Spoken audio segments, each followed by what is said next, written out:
attorney in Liberty for a long time and also a long-time member here at this course. And I think for me the best way to recount my dad's relationship with golf is I recounted some stories. And bear with me, if they get boring, just boo me off the stage, that's fine.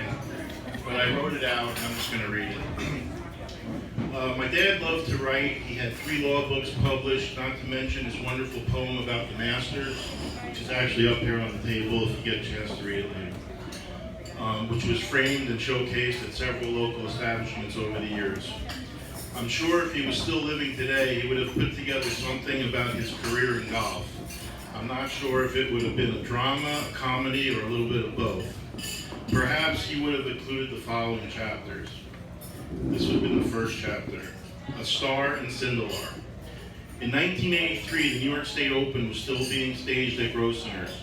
My dad, Dick Benton, Bill Stoddard, and others helped support the event by playing in the Pro-Am.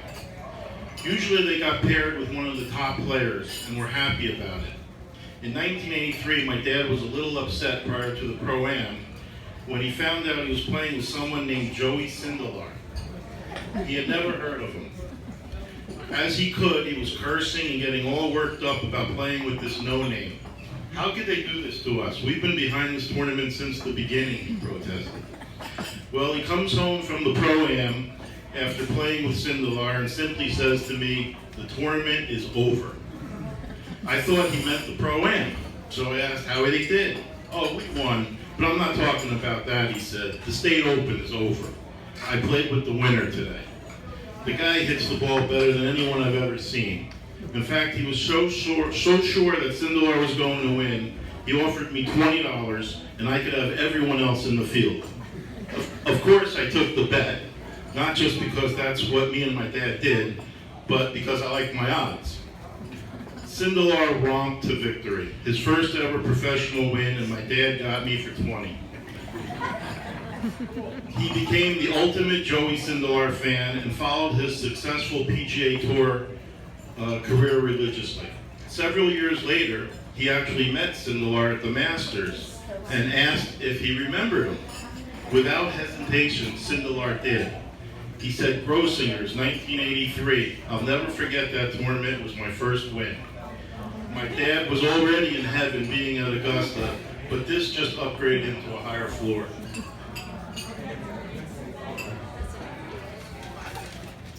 There's more. Just bear with me. This one I titled Stop Carrying On. Early on in my golf career, I qualified to play in the state amateur at Ridgemont Country Club in Rochester. My dad decided he wanted to accompany me there. I wasn't sure if that was a good idea or not, but when he said he would cover all of my expenses, he was in.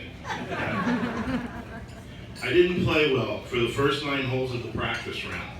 In fact, my dad was so put off by my play, he sat in the bar for the back 9. Things didn't get much better in the tournament. I just played awful. I struggled through the first 27 holes and had no chance of making the cut. To that point, I was carrying my own bag. Sensing that I was dejected and disappointed, he came up with a bet for me for the final 9 holes. For every par I made, he would carry the bag for 1 hole. A birdie was worth 3 holes. Amazingly, I only carried my bag 1 hole on that back 9. I'm still angry he didn't start that bet sooner. This is another chapter. Coldgate. In 1983, I qualified to play in the ECAC finals at Colgate University. The tournament was in the middle of October. On my drive from New York City to Hamilton, I stopped at Grossinger's to play a few holes with my dad and then continued up to Colgate. I always took my clubs into my hotel room in those days and cleaned them up. When I did this, I noticed there was no sand wedge. I called my dad and asked him if he had it in his bag. He sure did. He must have picked it up when we were playing Grossinger's. I said, okay, I just wanted to know where it was. I was planning on asking the pro at Colgate if I could borrow a sand wedge. My dad would have none of it. He said he would drive up first thing in the morning, bring me the wedge, stay to watch me play, and then take me out to dinner. I said, wow, you'll do that for me? The next morning, it's bone-chilling cold in Hamilton. I'm talking temps in the mid-30s and wind chills in the 20s. Apparently, it wasn't like that in Liberty, because my dad arrived in a short-sleeve shirt and a little windbreaker. He's absolutely freezing. After watching me hit some balls on the range and a few putts, he gives me a hug, $20, and says good luck. I said, where are you going? Aren't you going to follow me? He said, are you crazy? It's going to snow here in a few hours. He says, I'm going home. I can still get back for the 4 o'clock football games. I said, okay, thanks for bringing the wedge. You didn't have to. He said, oh yes, I did. Someday you'll know what I mean.